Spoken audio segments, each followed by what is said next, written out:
Farescape Engineers inspect the summary video. We're here in Cambridge, and what we have here is a fire escape that does not pass inspection at this time, cannot proceed immediately to a load test. We have a few issues, and I'll discuss those. Fire escape has been kept painted, so we don't have a paint issue. The authority having jurisdiction shall accept by load test or other evidence of strength.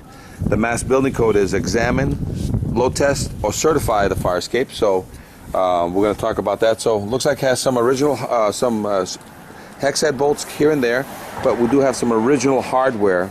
Every time you have original hardware anywhere in a fire escape, you got to load test it. So we got original on the gusset there. We got original hardware.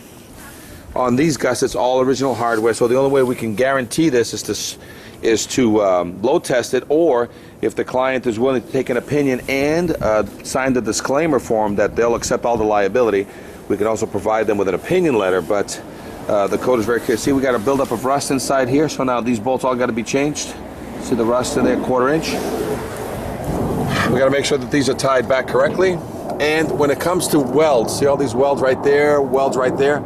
Our biggest issue with these is that we have to load test to verify these welds that are 25 or so years old.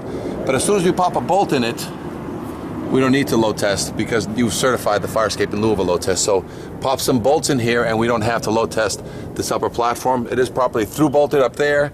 This one down here is not properly through bolted. Even though we got a through bolt here, it's an undersized through bolt. They did put a leg on it.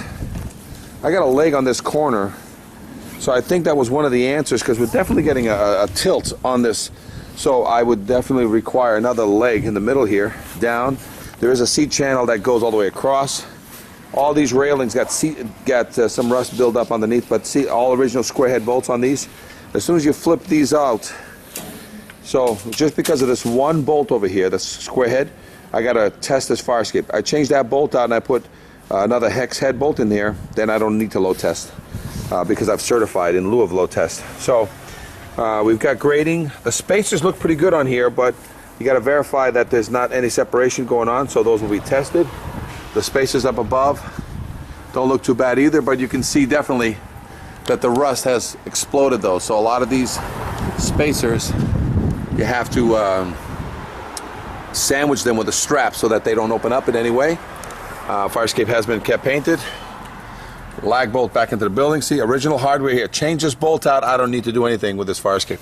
Now let's talk about this ladder. There's supposed to be a cut here so that you can go down this ladder.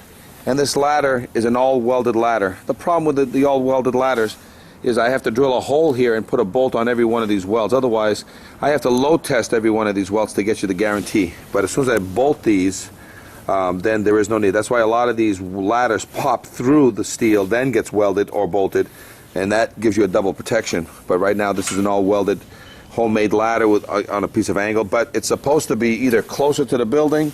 There is obstructions where you go in and you go down with your feet. There's obstructions on all these rungs going down, so it's an improper ladder. So I would put this ladder going down this way, and I would put a cutout of at least 24 inches in here so that you can feed the ladder properly. Otherwise, you have to climb over, and that's not correct. So that's the findings on this side.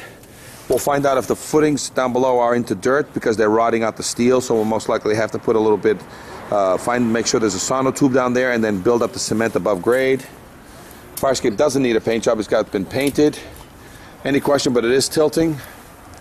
Any questions, they're definitely going to need a permit for some of this activity, and you're definitely going to need engineer oversight in the process of pulling the permit. The engineer will have to have at least 3 visits.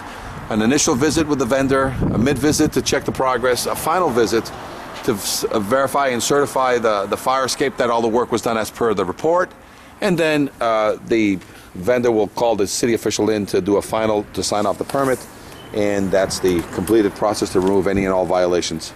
The number here is 866-649-0333, 866-649-0333.